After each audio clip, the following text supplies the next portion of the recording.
ஆண்டவராகிய இயேசு கிறிஸ்துவின் நாமத்துக்கு மகிமை உண்டாவதாக. கிறிஸ்து இயேசுவுக்குள் எனக்கு மிகவும் பிரியமானவர்களே, உங்கள் அனைவருக்கும் இயேசு கிறிஸ்துவின் நாமத்தினாலே என் அன்பின் வாழ்த்துக்கள். இந்த நாளின் தியானத்திற்கு என்று எடுத்துக்கொள்ளப்பட்ட வேத வசனம் 2 கொரிந்தியர் 12ஆம் அதிகாரம் 9வது வசனம். ஆனால் அவர் என்னிடம், என் அருள் உனக்கு போதும், வலுவின்மையில்தான் வல்லமை நிறைவாய் வெளிப்படும் என்றார். ஆதலால் நான் என் வலுவின்மையை பற்றிதான் மனமுவந்து பெருமை பாராட்டுவேன். அப்போது கிறிஸ்துவின் வல்லமை என்னுள் தங்கும். பிரியமானவர்களே, இந்த வசனத்திலே வல்லமை என்ற வார்த்தையை பார்க்கிறோம். கிரேக்க பதத்திலே டுனாமிஸ் என்று அழைக்கப்படுகிறது. கடவுளுடைய வல்லமை அநேக நேரங்களிலே நாம் அறிந்து கொள்வதில்லை. இன்றைக்கு இந்த வல்லமை டுனாமிஸ் நம்முடைய வாழ்விலே எப்படி செயல்படுகிறது என்று நாம் தியானிப்போம். முதலாவதாக ரோமையருக்கு எழுதிய திருமுகம் 15ஆம் அதிகாரம் 18வது வசனத்திலே, பிற இனத்தார் தமக்கு கீழ்ப்படியும் பொருட்டு கிறிஸ்து என் வழியாய் சொல்லாலும் செயலாலும் அருமடையாளங்கள் அரும் செயல்கள் வல்லமையாலும் கடவுளின் ஆவியின் வல்லமையாலும் செய்து முடித்தவற்றை தவிர வேறு எதை பற்றியும் பேச நான் துணிய மாட்டேன் என்று பவுல் கூறுவதை பார்க்கலாம். எவ்வளவுதான் இந்த உலகத்திலே கற்றறிந்து வைத்திருந்தாலும், பவுலை பற்றி நமக்கு நன்றாக தெரியும். அவர் பெரிய ஒரு மேதை, எல்லாவற்றையும் கற்றவர், கமாலியலின் பாதத்திலே அமர்ந்து வேதத்தை நுணுக்கமாக கற்றறிந்தவர், பல மொழி பேசுகிறவர்.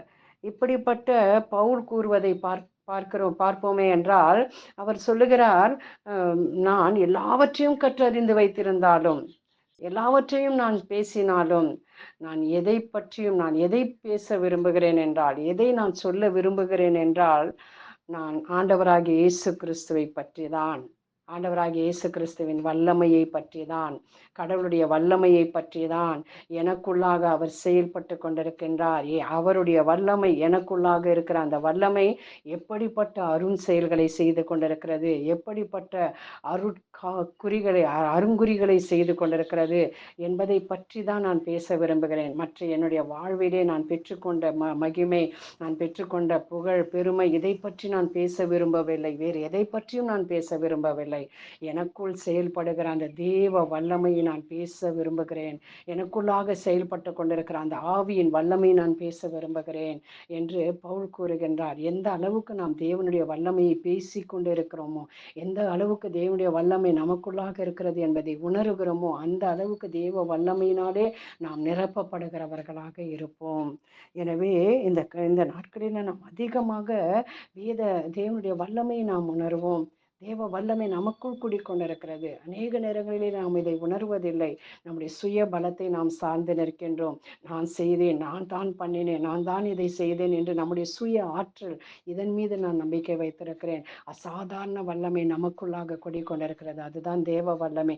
இந்த வல்லமை நம்மிலிருந்து புறப்பட்டு போகுமே ஆனால் நம் உலகத்திற்கு மிகப்பெரிய ஒரு ஆசீர்வாதமாக இருக்கலாம். இரண்டாவதாக நாம் பார்க்கும் பொழுது 1 கொரிந்தியர் 1:18 சிலுவையை பற்றிய செய்தி அழிந்து போகிறவர்களுக்கு மடமையே, ஆனால் மீட்பு பெறும் நமக்கோ அது கடவுளுடைய வல்லமை. ஆமேன். சிலுவை பற்றி பேசினாலே இன்றைக்கு அநேகருக்கு அது ஒரு கசப்பாக இருக்கிறது, வேதனையாக இருக்கிறது, வேண்டாம் என்று சொல்லுகிற ஒரு பொருளாக இருக்கிறது. நாங்கள் இன்றைக்கு அதிகமாக கஷ்டப்பட்டு கொண்டிருக்கிறோம். இன்னும் ஏன் அந்த சிலுவையை எங்கள் வீட்டிலே வைக்கிறீர்கள், ஏன் அந்த சிலுவையை பற்றி பேசுகிறீர்கள், சிலுவையை பற்றி பேச வேண்டாம் என்று அநேகர் கூறுவதை நாம் பார்க்கிறோம். இந்த உலகத்திற்கு அது மடமைதான், இந்த உலகத்திற்கு அது வெறுமைதான். பாருங்கள், சிலுவையிலே அறையப்படுவதற்கு முன்பாக, இயேசு கிறிஸ்து சிலுவையிலே அவர் ஏறுவதற்கு முன்பாக அந்த சிலுவையானது ஒரு சபிக்கப்பட்ட மரமாகத்தான் இருந்தது. ஆனால் அந்த சிலுவையில என்று இயேசு கிறிஸ்து அறையப்பட்டாரோ, தன்னுடைய உயிரை கொடுத்தாரோ, அந்த சிலுவை ஒரு மகிமையின் சின்னமாக மாறியது. அந்த சிலுவை ஒரு வெற்றியின் சின்னமாக மாறியது. அந்த சிலுவை ஒரு விடுதலையின் சின்னமாக மாறியது. அழிந்து போகிறவர்களுக்கு அது மடமைதான், அது ஒன்றுமில்லைதான். ஆனால் மீட்பை யாரெல்லாம் பெற்றுக்கொள்கிறார்களோ அவர்கள் அந்த சிலுவையை நோக்கி பார்க்கும் பொழுது அவர்களுக்குள்ளாக ஒரு வல்லமை புறப்பட்டு வருகிறதை நாம் பார்க்கிறோம். அந்த சிலுவையை பார்த்து பார்த்துத்தான் இன்று அநேக புனிதர்கள், அநேக பரிசுத்தவான்கள் இந்த உலகத்தை ஜெயித்தவர்களாக முன்னேறி சென்றார்கள்.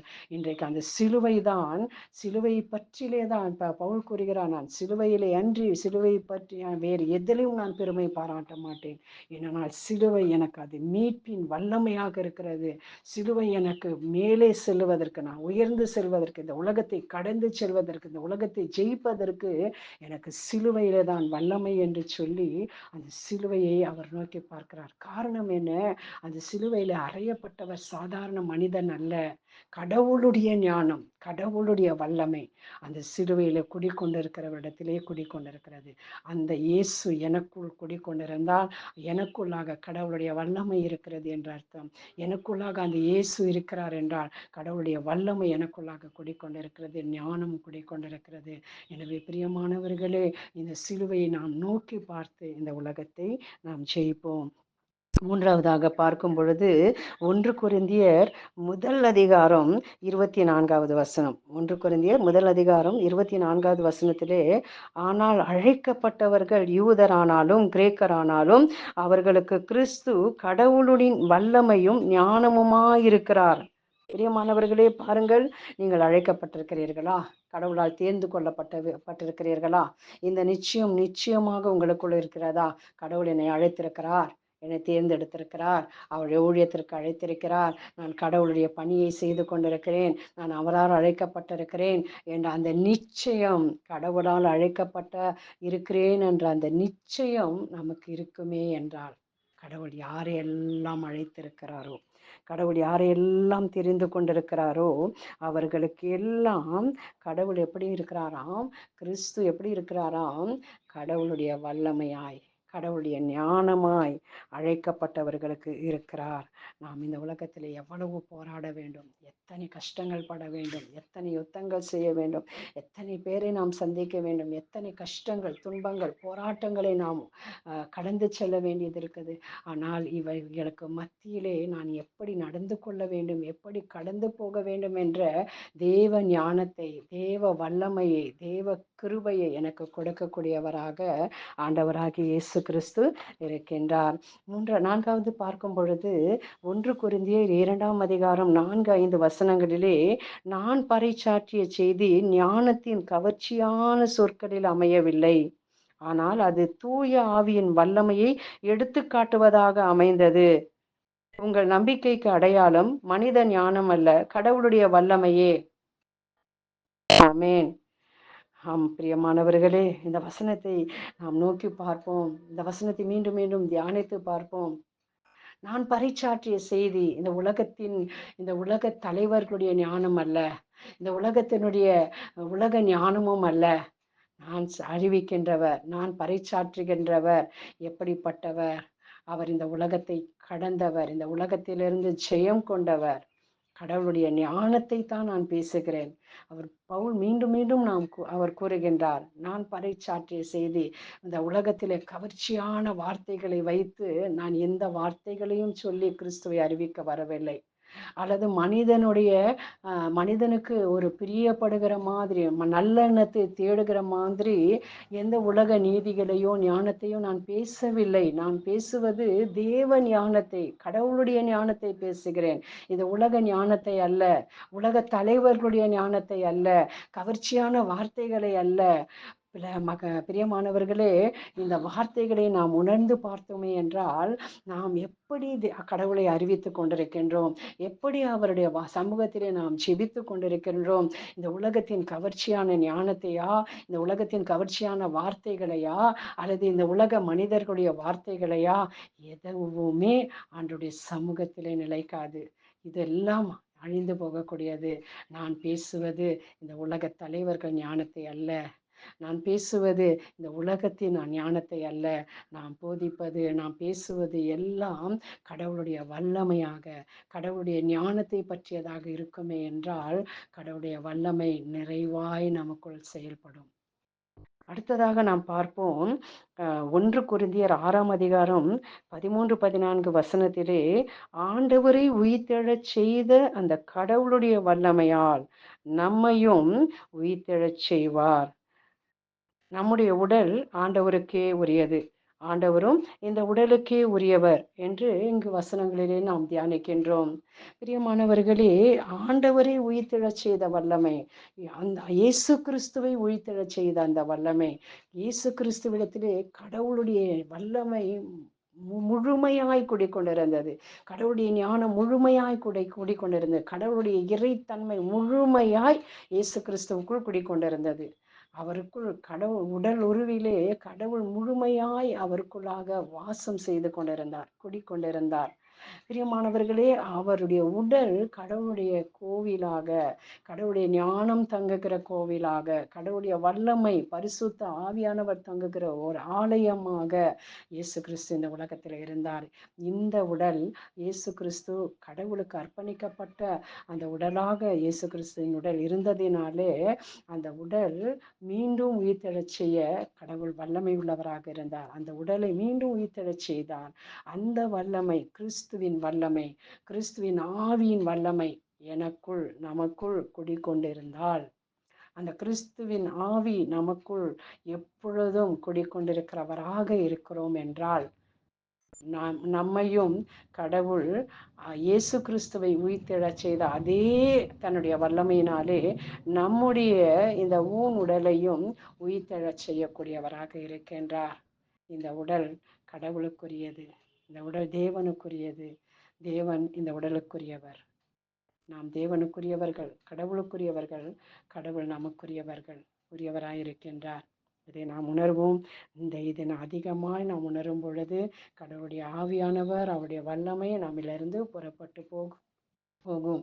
அநேகருக்கு விடுதலையும் ஆசீர்வாதத்தையும் கொடுக்கும். பிரியமானவர்களே, இந்த வேளையிலே இந்த வார்த்தைகளை கேட்ட உங்கள் அனைவரையும் ஆண்டவர் ஆசீர்வதிப்பாராக. நாம் ஜெபிப்போம். எங்களை நேசிக்கும் அன்பு தகப்பனே, அப்பா, ஞானமும் வல்லமையும் நிறைந்தவர் நீர் ஆண்டவரே. எல்லா துதி கன மகிமைக்கும் பாத்திரராய் நீர் இருக்கிறீர் சுவாமி. இது இந்த காலை வேளையிலுமாய் ஆண்டவரே உமது வல்லமையை நாங்கள் புகழ்ந்து பாடுகிறோம். வானங்களும் அது வல்லமையை வெளிப்படுத்தி கொண்டிருக்கிறது. மேகங்கள் உம்முடைய ஞானத்தையும் வல்லமையையும் அறிவித்து கொண்டிருக்கிறது. உலகத்திலே ஆண்டவரே ஒரு சூரியன் உதிக்கிற அந்த நேரத்திலே ஆண்டவரே அப்பா, அது மறையும் நேரம் வரையிலுமாய் உம்முடைய ஞானமும் வல்லமையும் இந்த உலகத்திலே வெளிப்படுத்தப்பட்டு கொண்டிருக்கிறது. ஆண்டவரே, இந்த உலகத்திலே ஒரு முனை முதல் மறுமுனை வரையிலுமாய் ஆண்டவரே உம்முடைய நித்திய வல்லமை வெளிப்பட்டு கொண்டிருக்கிறது தகப்பனே. இயற்கை படைப்புகள் எல்லாம் உம்முடைய வல்லமையை வெளிப்படுத்தி கொண்டிருக்கிறது. இதோ இந்த உயிரினங்கள் எல்லாம் ஆண்டவரே மனிதர்களுக்குள்ளாக நீர் உம்முடைய வல்லமை நீர் வெளிப்படுத்தி கொண்டிருக்கிற தேவனாக இருக்கின்றீர். உம்மால் அழைக்கப்பட்டவர்கள், உம்மால் தெரிந்து கொள்ளப்பட்டவர்கள், உம்மை நோக்கி பார்க்கிறவர்கள், உமது அண்டையிலே வருகிறவர்கள் அனைவருக்குமே உம்முடைய வல்லமை நீர் வெளிப்படுத்துகிற தேவனாக இருக்கிறீர் தகப்பனே.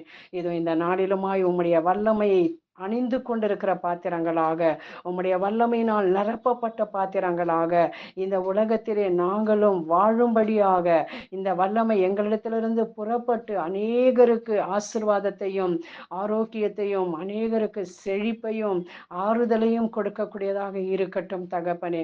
அநேகருக்கு விடுதலையை கொடுக்கக்கூடியதாக இருக்கட்டும் தகப்பனே. அப்பா, அப்படியாக எங்களை எடுத்து நீர் பயன்படுத்துவீராக, ஆசீர்வதிப்பீராக. எல்லா துதிகான மகிமையும் உமக்கு செலுத்துகிறோம். எங்கள் ஆண்டவரும் மீட்பரும் இரட்சகருமாகிய இயேசு கிறிஸ்துவின் நாமத்தினாலே ஜெபிக்கிறோம் எங்கள் நல்ல பிதாவே.